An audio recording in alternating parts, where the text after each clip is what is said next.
देखिए, आज हम आपको ये बताने वाले हैं कि आपके घर का बेडरूम वास्तुशास्त्र के हिसाब से और ज्योतिष के हिसाब से कितना महत्वपूर्ण है।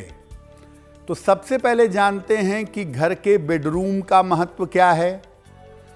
देखिए, आपके घर का जो बेडरूम है, शयन कक्ष है, ये आनंद और आराम की प्रमुख जगह है।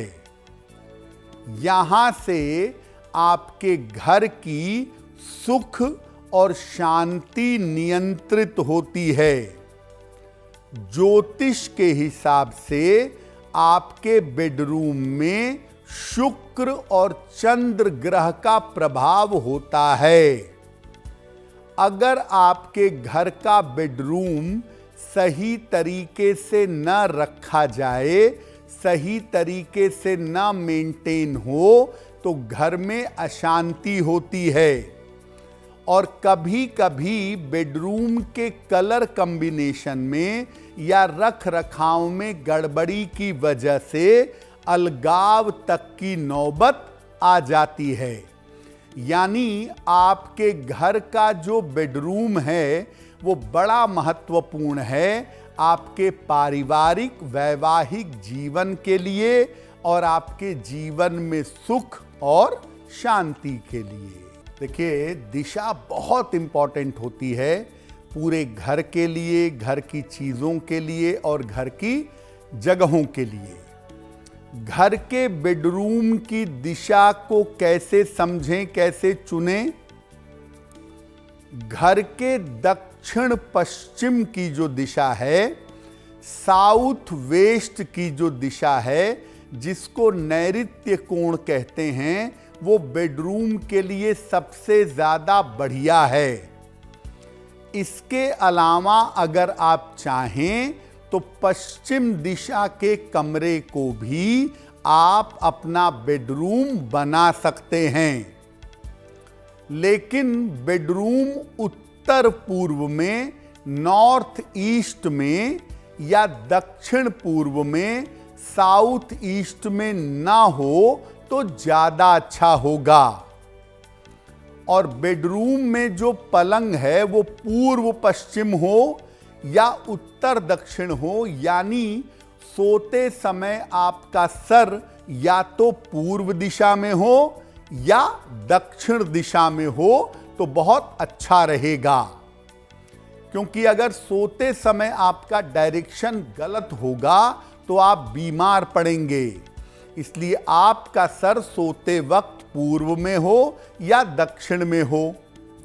गेस्ट रूम अगर आपने अपने घर में रखा है तो वहां पर अपने बेड का सिरहाना पश्चिम हो सकता है, क्योंकि आपके गेस्ट लंबे समय तक नहीं रहेंगे। तो 1-2 दिन तक के लिए पश्चिम की तरफ सर करके सोने में हर्ज नहीं है, लेकिन लंबे समय तक बेडरूम में आप पश्चिम की तरफ या उत्तर की तरफ सर करके नहीं सो सकते हैं। बहुत सारे लोग पलंग पर बहुत ध्यान देते हैं और अब तो बहुत सारे डिजाइनर पलंग आ गए हैं जिसको बहुत सारे तरीकों से प्रयोग किया जाता है। लेकिन ज्योतिष क्या कहता है पलंग के बारे में, वो भी समझ लीजिए। आपके बेडरूम का पलंग अगर लकड़ी का हो तो वो सबसे ज्यादा बढ़िया होगा। लकड़ी का बना हुआ पलंग सर्वोत्तम है। लोहे का बना हुआ पलंग या मेटल, किसी धातु का बना हुआ पलंग बहुत अच्छा नहीं होता है। आपका पलंग आयताकार यानी रेक्टेंगल या वर्गाकार यानी स्क्वायर होना चाहिए। गोल पलंग रखना बिल्कुल अच्छा नहीं होता। शौक के लिए आप भले ही गोल पलंग रख लें, लेकिन उस पर निद्रा की समस्या, डिप्रेशन की समस्या, बीमारियों की समस्या परेशान करेगी। पलंग में आजकल ज्यादातर पलंग में बेड बॉक्स होते हैं। कम से कम बेडरूम का जो पलंग है उसमें अगर बेड बॉक्स ना हो तो ज़्यादा अच्छा होगा। और पलंग के नीचे जूते चप्पल या लकड़ी या झाड़ू ये सब पलंग के नीचे मत रखिए। पलंग के नीचे के स्थान को साफ सुथरा रखिए, उसके नीचे गंदगी भी मत करिए और उसके नीचे सामान मत रखिए तो ज़्यादा बेहतर होगा। शयन कक्ष की दिशा आपने जान ली, पलंग कैसा होगा ये जान लिया, और शयन कक्ष में किन बातों का ध्यान आपको और ज़्यादा रखना है वो भी बताते हैं।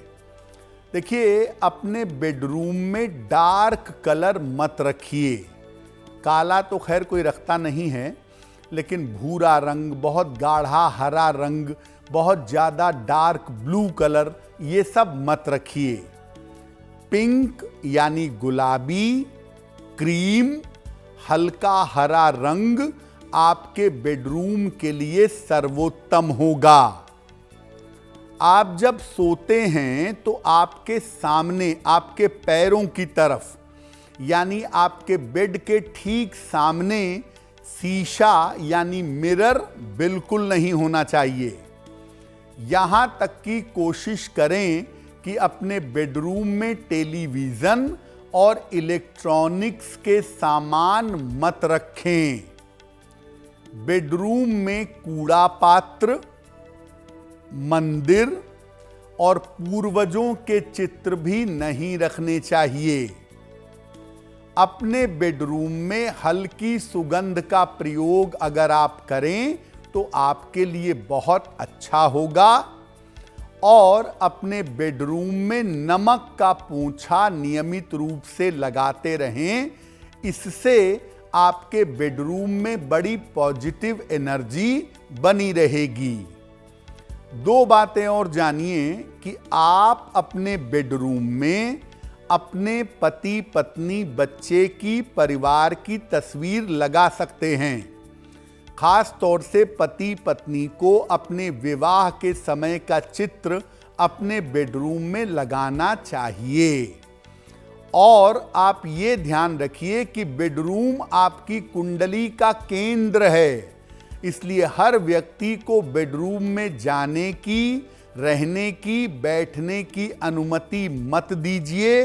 बेडरूम और रसोई ये जितनी ज़्यादा पर्सनल होगी उतना ही ज़्यादा अच्छा होगा। देखिए, अगर आप ज़मीन से ग्राउंड फ्लोर से मकान बना रहे हैं और ग्राउंड फ्लोर से बना हुआ मकान है तो आपको दिशा के मामले में कंप्रोमाइज नहीं कर सकते, क्योंकि ज़मीन पर बने हुए मकान और ग्राउंड फ्लोर पर बने हुए मकान में आपको दिशा का ध्यान रखना ही पड़ेगा। उसका कोई और ऑप्शन है ही नहीं 90%। फ्लैट में क्या होता है कि फ्लैट तो भाई छत पे बना हुआ है और उसमें अपने हिसाब से बिल्डर बना देता है कि भाई यहाँ मास्टर बेडरूम होगा, यहाँ स्टडी होगी, यहाँ गेस्ट रूम होगा। अब ऐसे में अगर मान लिया कि आपका जो मास्टर बेडरूम है वो साउथ की तरफ निकल गया, तो अब आप क्या करेंगे? पहली बात यह है कि फ्लैट में जब आप रहते हैं तो फ्लैट में आपको ज़्यादा दिशा का ध्यान देने की ज़रूरत नहीं है। फ्लैट में आप किसी भी कोने में, किसी भी एंगल में अपना बेडरूम बनाइए। सिर्फ ये ध्यान रखिए कि आप उस कमरे को फ्लैट में बेडरूम बनाइएगा जिस कमरे में सूर्य का प्रकाश आता हो, जिस कमरे में वेंटिलेशन अच्छा हो। और आप बेडरूम में पलंग पर बहुत ध्यान दीजिए, चाहे आप फ्लैट में रहते हो, चाहे आप ग्राउंड फ्लोर के मकान में रहते हो। ऐसी सिचुएशन में आपका सिरहाना या तो साउथ की तरफ होना चाहिए या ईस्ट की तरफ होना चाहिए। ये एडजस्टमेंट आप अपने रूम में कर सकते हैं, भले रूम किसी भी डायरेक्शन में बनाएं। तो रूम में अगर आपके कमरे में, मान लिया आपका 10वें फ्लोर पे मकान है और आपका बेडरूम साउथ की तरफ है, बिल्कुल परेशान मत होइए। आप देखिए कि उसमें सूर्य का प्रकाश आता है, वेंटिलेशन है, बिल्कुल ठीक है, कोई चिंता मत करिए। सिर्फ ये ध्यान रखिए कि सोते समय आपका सर पूरब हो या दक्षिण की तरफ हो। एक काम आप और कर सकते हैं, अपने बेडरूम में ठंडे कलर लगाकर जैसे पिंक कलर, जैसे लाइट ब्लू कलर, जैसे क्रीम कलर, ये लगा के आप अपने बेडरूम के शयन कक्ष के वाइब्रेशन को बहुत अच्छा बना सकते हैं। तो अगर आप इतनी छोटी छोटी बातों का ध्यान रखें फ्लैट में भी और ग्राउंड फ्लोर के मकान में भी, तो बेडरूम आपके लिए हमेशा बेहतर रहेगा। वहां आपको अच्छी नींद आएगी, आप वहां चैन से सुकून से रह पाएंगे। अगर आप मुझसे जुड़ करके अपनी समस्याओं का समाधान चाहते हैं और चाहते हैं कि आपकी समस्याओं को ज्योतिष के माध्यम से सुलझाया जाए, तो आप हमसे संपर्क कर सकते हैं, जुड़ सकते हैं एस्ट्रो तक पर।